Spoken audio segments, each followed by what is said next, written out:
Hello, and welcome to I Choose You, the podcast about cooking and eating Pokemon.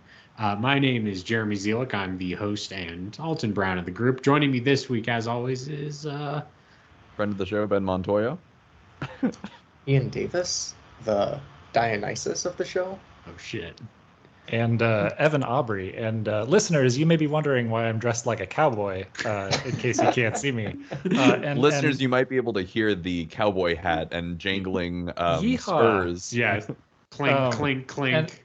And reason being is all thanks to a gaffe by one Jeremy Zielik, in which Ben then replied, "Tonight we y'all." And you know what? Tonight we do y'all. Oh, hell yeah. Water.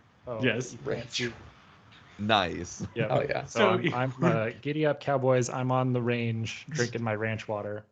Yes, I was meant to text "see you all tonight," and I said "we all tonight,"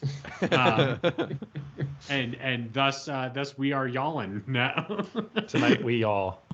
I've seen a couple memes like this, but I just think it's funny, like when you have a group chat with some friends that you're sharing like updates, or like you share a picture, or like memes or tweets or whatever, blah blah blah. There's maybe middling responses at various other things, but the second someone makes a typo, everyone's like, "Fuck you!" Like, no one is spared. Look, it's not like a cat picture, yada, whatever. Who gives a shit? But once you reveal your human fallibility, or that your fucking phone autocorrects to one certain word over and over again, and you're like, why is that? Why is it we instead of C? Do you type we much more than C? I guess I do. Kind of situation. Jeremy, you might be able to say that your typo caused us to start recording half an hour late, because I really had to get in on this bit. So it's really all your fault. Yes. Sometimes typos have consequences. It's true. Yeah. But I appreciate you committing to the bit for yawing it up on a Sunday night in December, the middle of December. Ooh, it's chilly outside, but that's not going to stop Evan from not putting on a cowboy hat. Fuck, it's chilly inside. I have no heat in my apartment. Me too. What are you guys doing? I'm going to freeze to death this winter, so find me being a popsicle. Is this like being in California thing where you're like, it's going to be warm forever, and then it gets below 50 degrees and you're like, oh, it's cold out. We're apparently the only apartment in our complex where the heat doesn't work. Oh. And it's like old radiator, so like you can't really fix that. Huh. Yeah, we also don't have a heat system in our apartment, which is most of the time doesn't really make much of a deal. But these days, it is it's chilly in this apartment. Sometimes it's chillier in this apartment than it is outside. So it's I know where you're coming from, Evan. Yeah, I've been thinking a lot about like the meme where it's like, don't touch the thermostat, Dad's gonna like beat the shit out of you, kind of thing. Mm-mm. Yep. Yeah. And I used to always like resent that, because growing up it was always like, house is gonna be hot, okay? Like, we're not like, I should be able to walk around in a t-shirt in my home in the wintertime. But now that I'm on my own, let me tell you, I kind of enjoy just like layering up inside and like being cozy with some thick socks and a sweater and stuff. It's like, yeah, fuck it. It's cold outside. Who am I to be warm inside? And normally, I'd agree with you, but when I got all oosty boosty the other day and was recovering and had the shivers and chills and everything, I was like, this is how I die. I'm just gonna freeze to death inside my apartment, and this will be the end of me. We all live in relatively nice abodes, and we sound like Dickensian orphans at the moment. No, it's true. We come from a very privileged perspective. I will say though, like, I agree with you, Ian, in terms of it. I don't mind, a drafty apartment or like a chilly apartment all that much, but we had our shower unavailable for like a week, and when you take away that hot water that can like really get you through the cold winter, then it becomes like, I wish there was another source of heat in this apartment besides like my cat and ourselves. Like just rub the cat on yourself to keep warm. Yeah. Shout out, like, if you guys or anyone listening to the show ever finds yourself staying at Jeremy Zielik's house, Jeremy has the electric blanket going on, and that's like that's a revelation. Every time I stay there, he plugs it in for me, and it's divine. I need to get one. I still have yet to purchase one. I'm afraid to burn my house down, but Jeremy, I haven't burned my apartment down. Jeremy laughs at the peace of God every time he plugs it. I need I'll say this. My apartment is quite cool. So in the winter, I do turn on the heat. Okay, sorry. Evan just put a thing that said "stand further." Oh, don't mind me. I'm just this audio show is becoming less and less comprehensible. Every time we do something that's like purely visual, we need to put in like some like radio sounds. Boing, boing. Yes. Anyway, gets cold in my apartment. I turn on the heat like when I'm up and like doing something if it's too cold, but my heater is very loud, so I don't like it when I'm like going to sleep. So that's why I have the electric blanket, so I don't have to have that on while I'm sleeping. Therefore, but then it is cold in the morning, and got to put your feeties on the floor, and you're like, ooh, chilly, ooh, kind of situation. Maybe I should start burning coal in my fireplace, kind of thing. This close to just like lighting some cardboard on fire in the corner of my apartment, huddling around it for warmth. Set off the smart smoke detector. We do all have smoke detector. Yeah, we do have all relatively nice computers. Just run some really like high intensity like graphics on your computer, and it gets really hot, and that will heat up the rest of your room. That's true. Right. It's a win-win. You're warm, and now you have at least like half a Bitcoin. Yes. But talk about like noisy heaters. Like my MacBook is just a fucking jet engine. Like every time fans go on. Yep. There you go. So for the listeners at home, that's good ways to heat in the winter. New modern Dickensian. Put your laptop on and just like render some like ray tracing, 4K graphics, and you'll be toasty in no time at all. Do you think? Oh, you go can ahead. Stream like the Netflix like fireplace image, Yes. just so you can think warm thoughts. I was gonna say, do you think when Avatar: The Way of Water is out on like Blu-ray or whatever, that it's gonna require you to like have a graphics card intense enough to just run watching that movie? Well, the bluest of rays. Yes. Yeah. Well, they're called 4K Ultra HD Blu-rays. A fun fact, but. You'd need a specialized television because as everyone is aware, me and Ian are going to see Avatar: The Way of Water next weekend, and we're going to see it in 4K 3D high frame rate. And I don't think that I don't think most televisions can do high frame rate video displays like the movie does. So it's definitely a thing that that will be very, very specialized that you'll need at your home. I like the point that Evan brings up, which is that maybe you could buy you can buy the movie like as is, or for like half the price, you get it unfinished, you render it yourself at home. It's kind of like a there you go. Talk about like power energy, like that. To render one frame of a modern motion picture probably would like cause your house to like all your circuit breakers will go out, kind of situation, all that business. The neighborhood power goes down. Yeah. Anyway, Evan mentioned he's drinking ranch water, so I want to do a quick little LaCroix Boys segment. Ian, what do you have? For your enjoyment, I have raspberry pink lemonade polar. Oh, that's one of my faves. A taste of summer in this cold, dark winter. And it's guilt-free. Guilt-free. Very Puritan, like LaCroix is like innocent. This is guilt-free. It's like, I guess it's like anti-Puritan, I suppose. But like, I was gonna say, I don't know if the Puritans were guilt-free. But it implies like a Puritan like guilt or shame that we should be feeling. And it's well, I mean, no.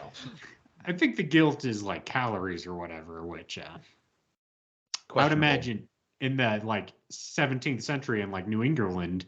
I bet they would love some fucking calories in their drinks kind of situation, especially in the cold, dark of winter. Right. Ben, I saw you had a drink in a glass. Yeah. I forget what the brand is, but I poured myself a milk latte stout. Oh, a latte stout. Quite good. Feels very like a winter beer. Does it have coffee in it?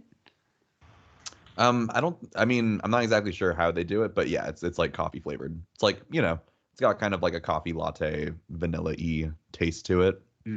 Nice. Quite how delicious. Thick is it? It's got like a Guinness thickness going on. Nice. Yeah. Today I'm drinking a slightly new beverage. It's the most interesting lager in the world from Ex Novio. Oh, how interesting is it? Well, I think that's a bold claim. I've had this before. And I will say this, it's good. I don't know if it's interesting. I think that's a joke. What qualifies it as interesting? Yes, I think that's a joke based off the Dos Equis Most Interesting Man in the World marketing campaign. Right. Because I don't know how you can make a beer in and of itself interesting beyond whatever fun story you have behind it. I'm gonna have to also say, you said new beverage. Don't use that fucking word if it's not a new beverage. All right, lager has been around a long time. Keep Not that word out of your new. damn mouth. Well, I just meant this is the first time I've drinking it on the show. Yeah. Be careful, New to this show. Tread fucking lightly. because me and some of the listeners were probably like, "Oh shit, new beverage," and then you just wash your mouth out with soap. Do you think I have to go to some sort of microbrewery and be like, give me the cutting edge drink that you have that literally no one else has tried? Give me that new shit. Yeah, some guy who was wearing goggles and has shock white hair and he's like, "Ooh, come with me," and then they take you into a dungeon and there's a single glass. Would that be acceptable? Listen, you're on a space age voyage, and then your crew crashes onto this planet, and you're on a permanent vacation. Nice. That's All right. Oh, I think I know where I can find several of those new beverages in the old San Diego, California.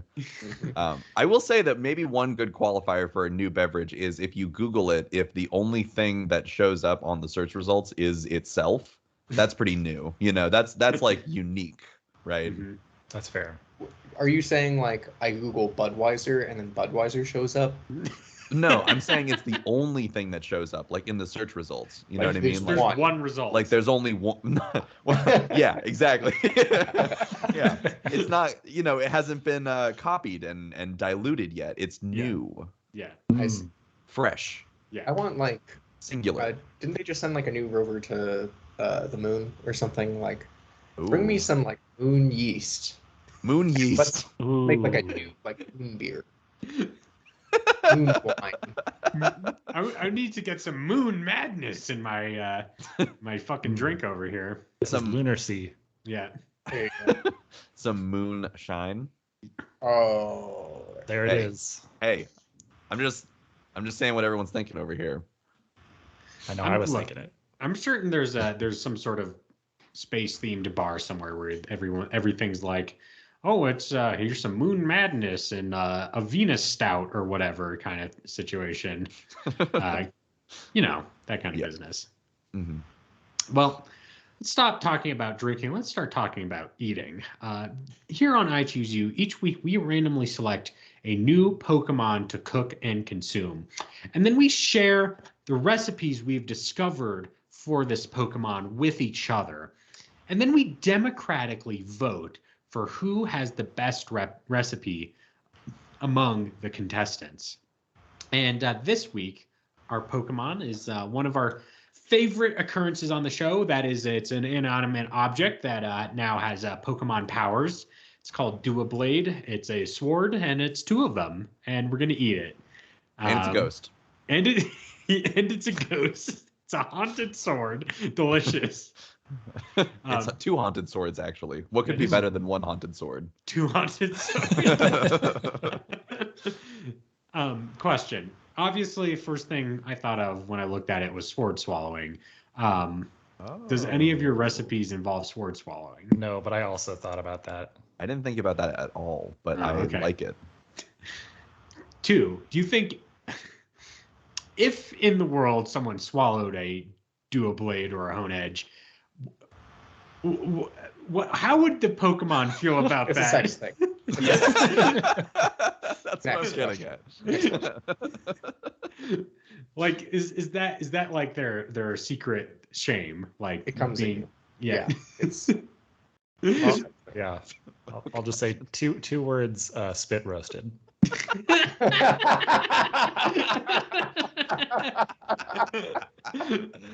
Whoa, man! 15 minutes in was not the like time frame I was expecting for this episode to get like extremely sexual. oh yeah, this is why I do this show. But Ian and Evan are on the same wavelength right now. I appreciate it. Okay, well, with that out of the way, we've moved past this, and we're into a clearer space, a clearer headspace where we can think more cleanly about our Says recipe. you. We've come to some clarity after Yes. that ejaculation from Evan. Yes. A verbal ejaculation, I should say. For the listeners at home. Why don't we I won last week, but I don't want to keep talking. So why don't we just go down the list, and let's start with Ben. What is your recipe this week? I'll tell you, but so I thought didn't last week end in a poll? Did you do a poll? I fucking completely forgot. It's the holiday season. Tossing the internet aside. I forgot my fucking poll. I don't know why. That's all right. I'll take the W. Okay. Also, I want to bring to everyone's attention that it is. I also thought it was duo blade, like two blades, but it's doublade, like double and blade. You're right. So I was thinking I would make some dabobs for everyone here. Nice. Also known as some doublade kebabs. And so what I was thinking is, like kebabs, it's like grilled meat / veggies, and they put them on a skewer and then, throw it on the grill for like 10 minutes, flip them over, get a good char going, and then you like, get them off the skewer, eat them with some falafel and whatnot, some pita. And I was thinking of doing the same thing with, doublade. And okay. Is it pronounced doublade or is it pronounced like doubled? Dubalde? Dubalde. I want to throw into the ring dubla d dubla da. That's it right there. Nice. Life goes on. Life goes on. Oh, that's interesting. You went for the Beatles tune. I was thinking of like dubla dee, dubla da, dubla dee da da da. You know what I'm talking about? Nope. Oh, no. Are you fucking I thought you were All making a Beatles joke reference. like the "If I Was Blue, I Would Die" song. Do blah dee blue da da da blue dee da blue da. Yeah, da, blue, dee, blah, dee, Okay, da. that's Okay. well. There it I is. hate to say it's dubadi, not dubla-da. That's the fucking joke. Well, I'm sorry, but Mr. Sir Paul McCartney accidentally came up with a song that already sounds like that joke beforehand. That's why we all missed it. Yeah, I mean, it works both ways, which I think is great. And the really funny thing is that we've talked about it too, so that's what's really funny. Yes. Funny. Anyway, I was thinking, of using the skewering function of doublade or dubalde. However, I don't know where I'll land on it. I'm just gonna go doublade, because it works with my dabobs kind of pun. So what you're gonna do is get some ground mill tank, and you're gonna make like a ground beef mixture that you're gonna skewer onto your separate your doublades, and then skewer it. And in that ground beef mixture, you're gonna include some finely chopped onion, some ground mill tank, garlic, parsley, mint. And then this recipe calls for some crushed pork rinds among some other spices. And I was thinking that could be pretty good. So in that case, it'd be like, embor rinds of some sort. This might be for like a special episode, but I feel like we need to talk at some point about like what's the premier cut of pig? Like if we had to rank the pig Pokemon on like their flavor or like do they serve different purposes? Maybe that could be like a subscribe to our Patreon if you want to hear about that. Subscribe to the non-existent Patreon for that one. Yeah. No, I think that's not a bad idea of maybe doing like a ranked pig Pokemon. Yes. Video of some sort, maybe. A pig and a Pokemon. Nice. Ooh, nice. Ben, so if I'm understanding correctly, are we eating the kebabs off of the Doublade?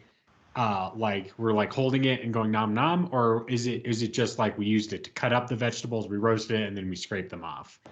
Oh no, you're gonna take your ground beef mixture, you're gonna make like a ball, like a big hunk of it, and you're gonna stab it and skewer it with your Doublade, and then you're gonna use it as your skewer for grilling it, and cooking it up.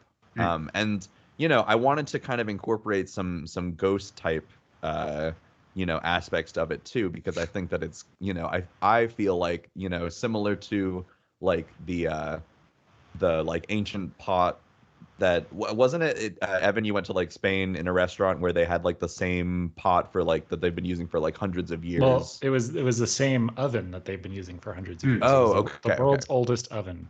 Yeah. I'm kind of imagining something similar with these, where it's like it's of like absorbed all of the ghosts of meals past, right?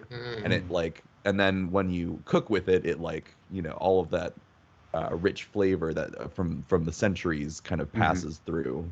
There's a little ghost in all of us. It's like it's like seasoning a cast iron skillet or something. Yes, exactly. Yeah, it's kind of like that moment in Lord of the Rings where like all those ghost guys came out and like saved the day, but for your meal. Yes. Oh man. Can we get like a commercial where it's like them like bursting out and it's like, this is what it's like to eat 5 gum? I'm just imagining now that if your skillet's haunted, that might induce some people to like kill people with their skillet or their killet, if they will. Ooh, haunted skillet is a good name for a restaurant. Yes. And then because it adds so much flavor, you're not cooking people, you're just imbuing their spirit into your cookware. Interesting. I was thinking this is more like the ghost of food, like flavors, like ghostly flavors are like being soaked into your kebab meat through the process of using it. But I kind of also like that too. You're like, oh, is that a hint of barbecue I taste? Or like, my father was murdered by a barbecue. So, but yeah, so that's my debobs, and you serve it like on a bed of like lettuce with like tomatoes. Maybe there's like some feta that you crumble on top, and you have like a set of like pita bread to eat it with. Just a delicious Mediterranean plate. Nice. Yes, Ian. Would you cook all the veggies on one sword and all the meat on the other sword? So that yes. Because I feel like that's such a, as Alton Brown taught me, that's a rookie mistake to put the meat and the veggies on the same. Yeah, they cook at different rates. One's going to be overdone before the other one finishes. Yep. And actually, we already talked about this on whatever episode it was, but I remember we did talk about doing separate skewers, and that is a common faux pas when it comes to making the kebab. I choose you rule number 1 now. Yeah. And yeah, it's perfect because you have 2 of them. So you have one for your meat, you have one for your bell pepper and onion, tomato, what other veggies you want to throw on there? Nice. Oh, a lemon.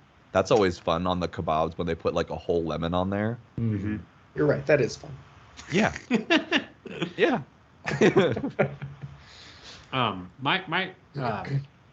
Ben, you said 2 of them. How do you feel about Pokemon? And this is true for the whole group.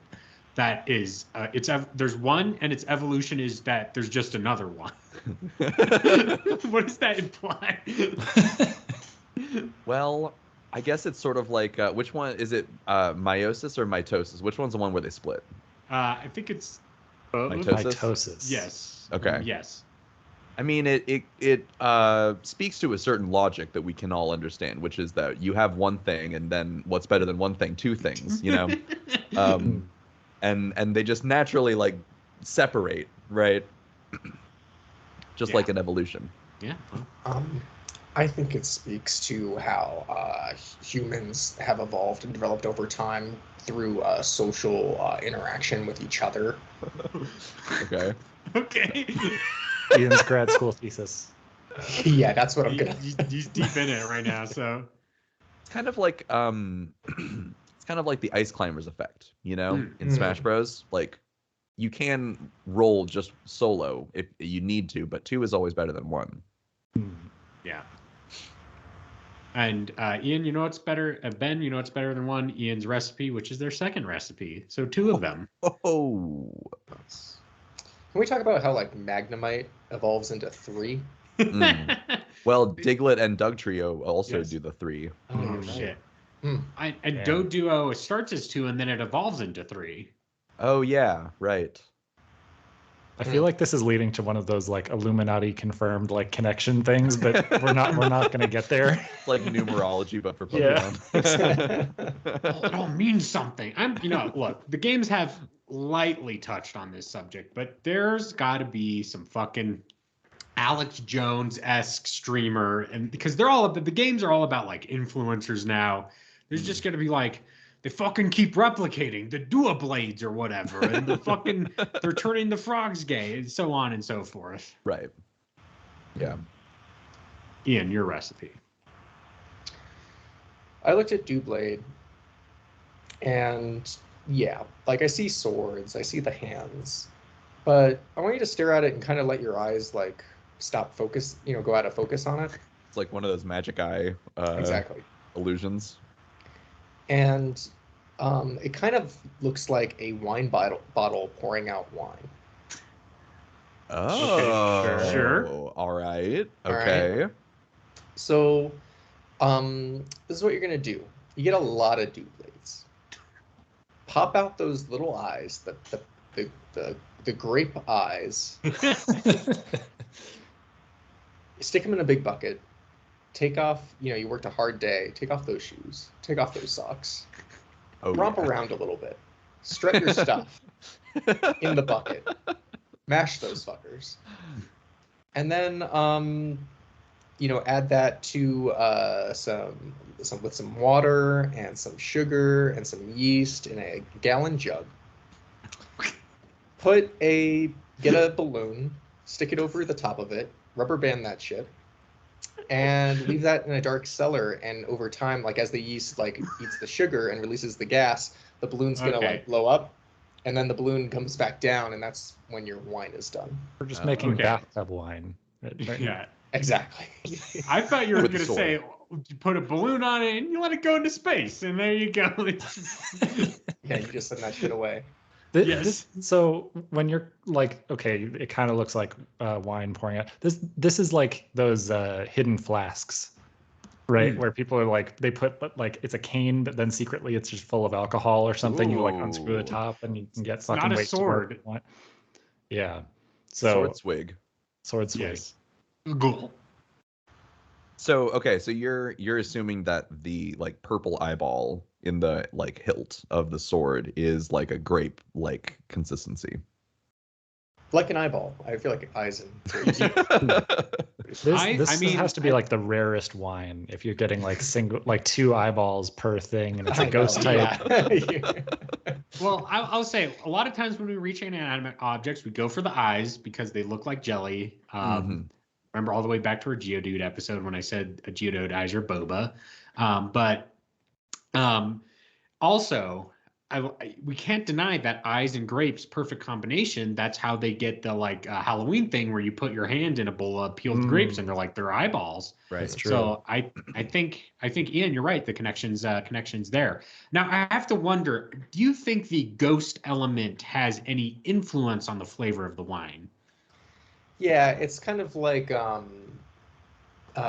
what's the 100 Crimes wine or whatever, where it has like 19 James on it. crimes. 19 yeah, but it's like ghost crimes or something. You know, it's Ghost crimes. Is that just the name of your wine? Is just it says ghost crimes on it, and it has like Charlie Brown with the sheet over his head with a gun, and that's like. You joke, but this would make a great label. That would make a great little. Yeah, I mean, in all seriousness, I think like if we're gonna get into like some ghost shit here, you know, wine ages really well.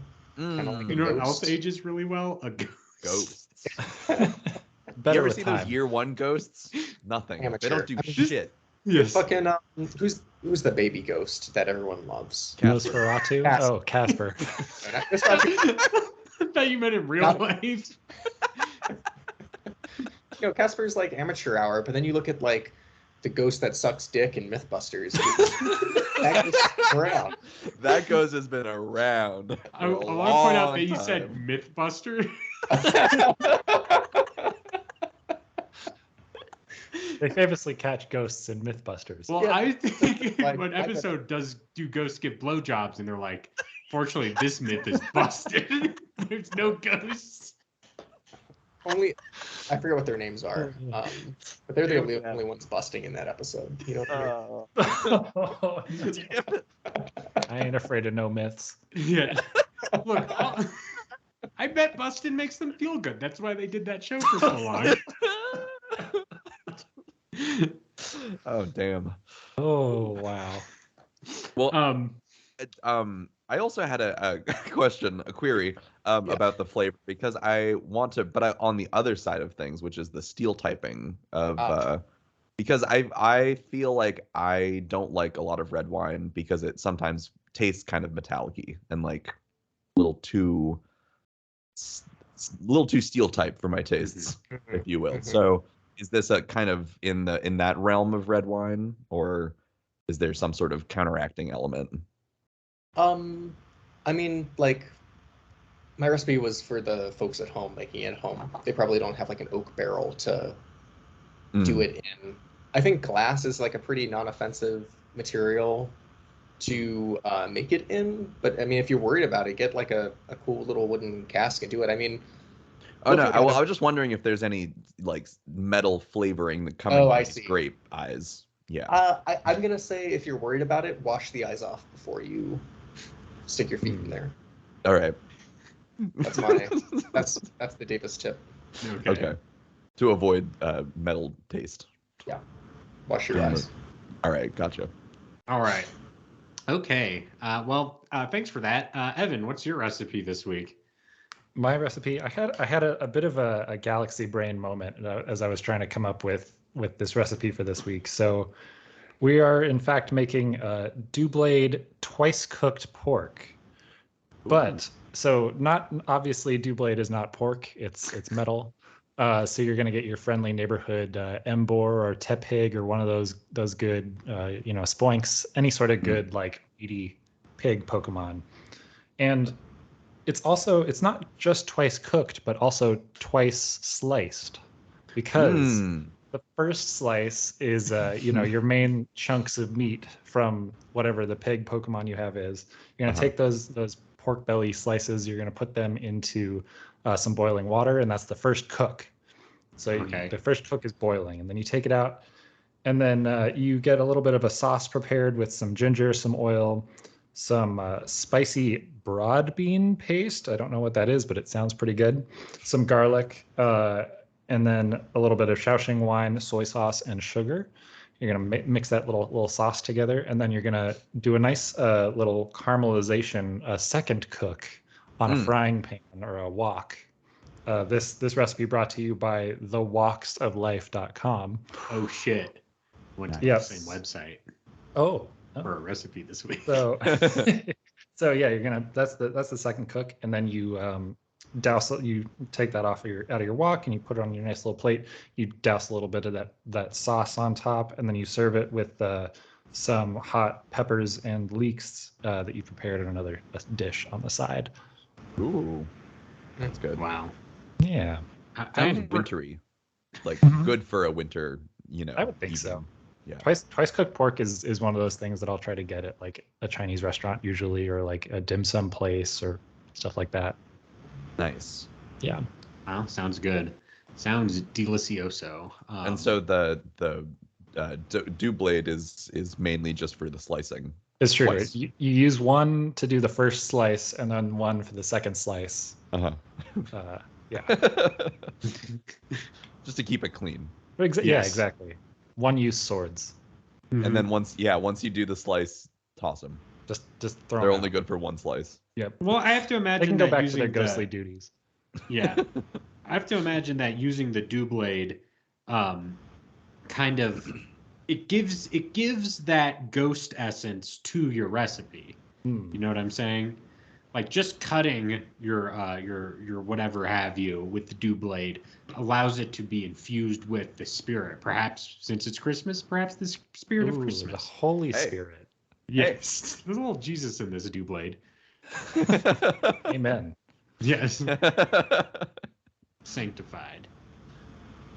Excellent. Well, I'm gonna talk about my recipe now, and this week we're gonna make a little thing called Guya Doublade, and it's based off of guyudon, which is a Japanese noodle recipe with very thinly sliced beef. So what we're going to do is we're going to get our Doublade, and I would like to draw the listener's attention to the Pokedex entry. Is when Honedge evolves, it divides into two swords, which cooperate via telepathy, coordinate attacks, and slash their enemies to ribbons. So it obviously implies that the Doublade is able to cut so thinly that even on a piece of meat, you could see through it. And we're going to use that ability to slice our beef for this noodle recipe. Because if that beef if you can't see through it when you got it wiggling around, it's too thick. Kind of like to imagine, like, in like, whatever cartoons where they're like sharpening their sword and then they like test it by like dropping the hair on it to see like if it splits. It's like that same thing, but just with beef. Well, it's also, what they also should do to test it is cut up a small bean like that Mickey Mouse cartoon. Yes, to make sure that exactly. they could see through it. Classic test case scenario. Anyway, so what you're going to do is you're going to get your beef, and I would say you want some good, nice ribeye. Make sure it's cut very thinly with your Doublade. Get some onion, which you also are going to cut thinly with your Doublade. Fuck it, you can use your Doublade to cut everything in this recipe. There's no law that says you can't. Wait, I'm going to pause you right there. Cutting your onion with a, like subbing in yourself to cut the onion, excellent move. Yeah. And like it's a ghost, so there's no way for it to like, Cry. start crying. Yeah. Look, if I could get a robot to do that, fucking already. Because look, No, I love not it. Jeremy, not a robot, a ghost. A ghost. Yeah. Robots can take over the world. Ghosts, they might haunt you, but they won't take over the Cannot. world. They If can't they fucking could, do they would have anything. already done it. Oh, they had their there's time. more. I mean, the dead outweigh the living. So if ghosts wanted to, they could have conquered the living many times over, which just shows you Exactly. that ghosts are lazy. Yes, exactly. But yeah, man, I love onions, but it really does suck that they fuck up your eyes so much. It's just very irritating whenever I slice up an old onion for my. Gotta wet the knife first. What? Is that a Wait, thing? Yeah, if you wet your knife like under water before you slice it. Really? I'm not gonna say it like makes it never happen, but it Uh-huh. makes it a lot better. Holy Okay. shit. I mean, sure. I haven't good to done know. that recently. I would be willing to try it. But I usually before I cut up an onion, like a day before, if I'm going to use this onion, I put it in the fridge, and that There you go. that reduces the amount of whatever the irritant is that gets out as you're cutting it. So that's my suggestion. But it still happens. Like you're not gonna avoid it. Onion goggles. Yes. That's the Right. move. That Yeah, is. I guess so. Cut everything, and then we're gonna get some soup stock, sugar, sake, and soy sauce for the sauce, and your favorite noodle, perhaps preferably some thinner noodles. You're gonna saute that all up, pour it on top of the noodle, your noodle dish, and then get some pickled ginger to serve as an accoutrement. And that is how you make your Gaia Doublade for my recipe. Thank you. Nice. Delicious. It also Excellent. sounds very satisfying on a blistery winter's eve. Mm-hmm. Yeah. So let's take this time to review our recipes. From Ben, we have Doublade kebabs, or how did you say that again? Debobs. Debobs. That's right. That's right. From Ian, we have Doublade wine. From Evan, we have twice cooked pork with Doublade. And from me, we have Goyu Doublade. So everybody vote. And Ben, do you have the results? I do. I have the results, and I'll tell you, it feels great because I won with a unanimous vote. 3 whole votes. Whoa. Whoa! Oh, yeah. I did think I'd get at least one since I'm the only person who used the fucking Pokemon to make anything. Interesting that you say that you would at least get one because you got my vote, Ian Davis. There it is. Nice. So When you said did get unanimous, one. I just assumed that He voted for himself. You know, should we allow voting for ourselves in the future? Or we would No, just that all would be vote for so ourselves? bad. Yeah. Yeah. Yeah, it'd be a 4-way tie each time. No one can compromise. My idea Yes. is the best. And then we'd have to, like, who goes first this week? We all go at the same time. Hmm. On the count of Well, 3, we all say our recipe. Yes. Oh, jeez. Well, look, if the listeners have any democracy reforms to propose, I'm certain we could find a way. Maybe we have like a rotating tiebreaker for each person. So like each week we just go in a circle and their votes are worth 2 votes kind of situation. So Oh, shit. there's an odd number of votes. Thus Whoa. we'll never have a tie. Hmm. I mean, we have experimented over the years with different ways of voting because we used to just like do like a Say vocal, like oral vote, you know? Right. it was like a 4-H meeting for a long time. Motion passed. Yes. And now we have a more like blind voting system. I know people have talked in the Discord about doing a ranked choice voting system, which would actually technically probably work out better in the long run because again, we'd have no ties. How does that even work? Well, we would- So it's fully. So we have to. So Ben has to create a form where we rank all of the recipes, and then if none of the recipes get 2 vote more than or 3 votes in the first round, and then it counts the second round, and then that Yeah. goes to the votes, and if Christ. they get 3 votes, I know that Ben wanted a nice hard 50 minutes for this episode. I don't know if we can get there with this complex Well, voting scheme. I mean, hypothetically, there would be a computerized application that maybe we can use to facilitate the ranked choice voting. We don't have we're not reinventing democracy here by any means. But another possibility is like maybe we just kick it to the fans every week, possibly. I know that we like talked about that in the very early beginnings of the show, but then well, we had obviously no needed fans to at be the self-sufficient. beginning. We could just, like, make a little, like, digital wheel, and whatever it lands on, that's the winner for the week. Yeah. Boo. No merit whatsoever. Have like a computerized Pat Sajak telling us what we've won. And everyone gets a participation trophy at the end, huh? Yeah. Bet you that's how you'd like it, Davis. We should talk to, like, one of those, like, AI, like, chat boxes, and we, like, describe the recipe in there, and we're like, which one do you choose? No, we should just Ooh. say who is the best host each week, and then Yeah.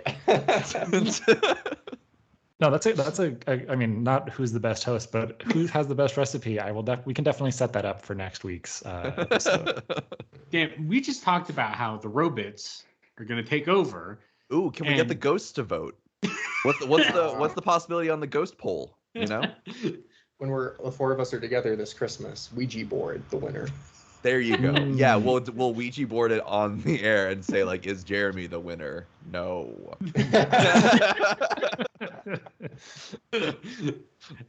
Ask you again.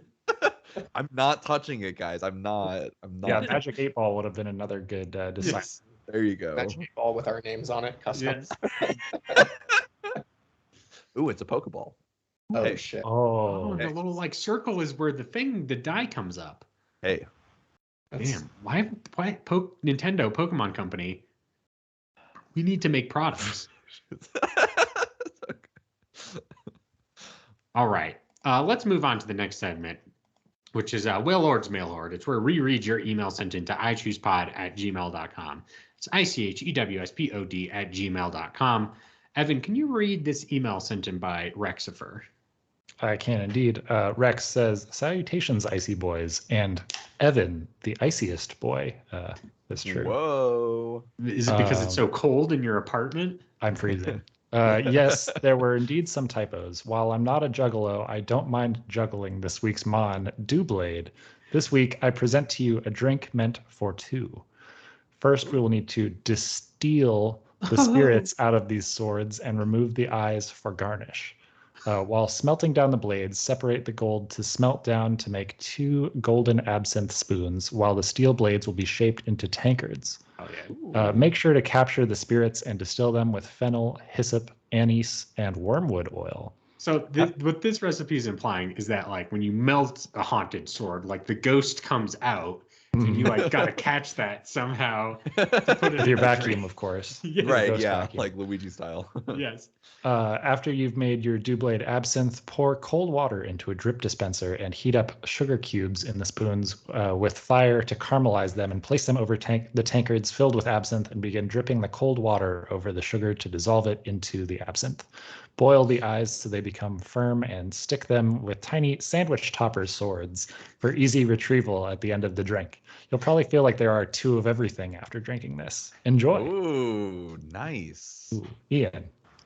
I really like the idea going along the lines of like new beverage of like a drink for 2. Because how often do you go to a restaurant and you're like, oh, like, is this meal big enough to split?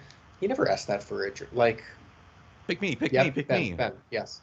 I was gonna bring this up when I was listening to the email sent by Rexifer that we went recently. So me and Jeremy went to a quote unquote tiki bar that was more on the sci-fi angle. Tiki. But we did go to a tiki bar that was more on the like classic, tiki aesthetic kind of situation. And interesting that you mentioned that, because they had a special section for drinks for multiple people. Up to 4 is what Wow. this place had. And it came in like a giant like like bowl, yes, but like it was like stone. It was like made of stone, and it had like a section in the middle. So it was kind of more like a moat or whatever, that you like stuck your like these really long straws in, so that it would just sit on the table, and you could sit leaned back, and it was like it was like an extendo straw all the way. How swizzly were the straws? Yeah, they do loop-the-loops. They weren't swizzly, but they were very they had a lot of structural integrity, which I know is important for people on this podcast. But the best I'm just saying it is. Continue.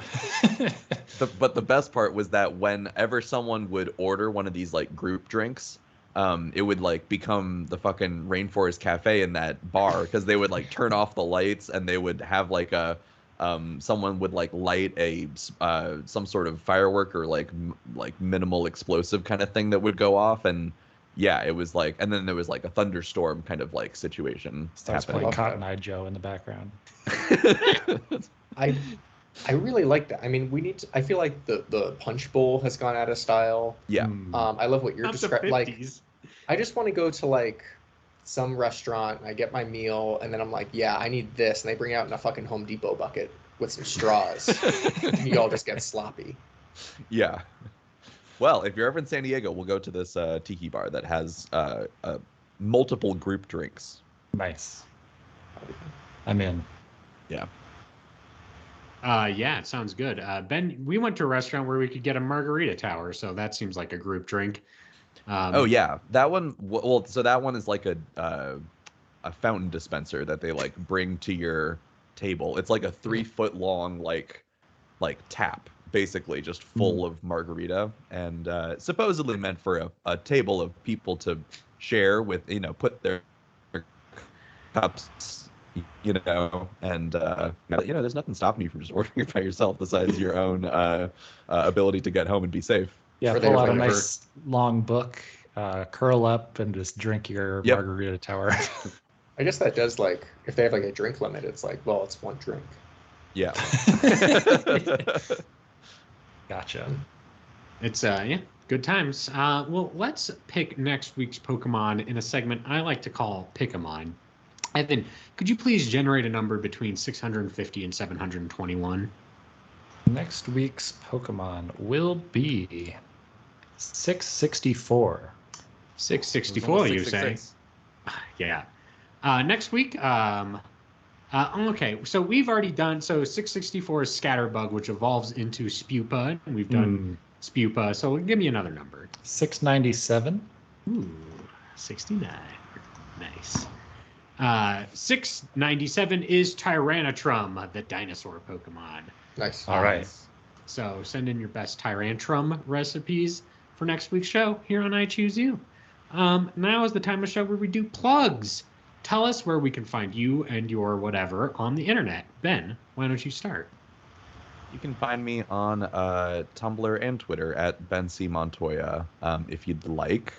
More active on Tumblr. I've got some music and some writing that I've been posting. So, yeah, follow me there. Ian. Follow me at Ian Reynolds Photo. That's my photography business. You go to ianreynoldsphotography.com to learn more. Shot a wedding yesterday. I'm booking up. I got 2 weddings booked for this spring. Listen, slots are going fast. So if you want in on Now's this, the time. Mm-hmm. Now's the time. Shoot me a message. Shoot me an email. Call me. Beat me. Meet me. I'll take your picture. Pay me. Yeah, and pay me, please. All right, Evan. You can follow me on Twitter at @E_Van Aubrey. I gave up and I'm back there now. Okay, So, that's fine. yep, I'm around. All right. I'm going to say you can follow me on Twitter at VelocityPrime1. You can follow me on Tumblr at VelocityPrime, no one. And you can check out my writing at the-avocado.org. And it's a great place to check out stuff I've said about movies, TV, video games, all that kind of stuff. the-avocado.org. I think that covers everything. So let me recap the show for you. This has been I Choose You, the podcast about cooking and eating Pokemon. You can find us on your favorite podcasting apps, including Apple Podcasts, Google Play, Stitcher, Spotify, or your podcast catcher of choice. If you like our show, make sure to give us a 5-star review on Apple Podcasts and Spotify to help us go up the ranks. If you want more I Choose You goodness, I suggest checking out our social media pages, I Choose Pod, on Twitter, Facebook, Instagram, YouTube, and TikTok. If you want to be a part of the I Choose You community, you should head over to the I Choose You Discord. We've got episode discussions, talking about the new video games, anything you want to hang out about, all on the I Choose You Discord. Link available in the episode description. I Choose You also has an official website designed by Evan Aubrey. It's called ichooseyou.menu. Has a full episode archive and a merch store. Head over there. It might be a little late to order from there to get a Christmas present, but hey, you never know. ichooseyou.menu. I think that covers everything. So, for the show, I've been your host and Alton Brown of the group, Jeremy Zielik. I've been your friend on the show, Ben Montoya. I've been Dionysus, Ian Davis. Yeehaw, Evan Aubrey. And to all the choosies out there in Radio Land, in a while, Totodile. Yeah, I choose you. Yeah, I choose you. Everybody wants to be a master. Chef. Everybody wants to show their skill. In the kitchen, everybody wants to cook that cluncher. Finny in at the top of the grill. Each time you fry, gonna cook it just a little bit better. Each taste you try, boy, this frokie is nice and tender. It's a whole new world we cook in. It's a whole new place to eat. We're in season 6 with some brand new recipes, 'cause we're still gonna cook them all and make a pun or 2 or 3.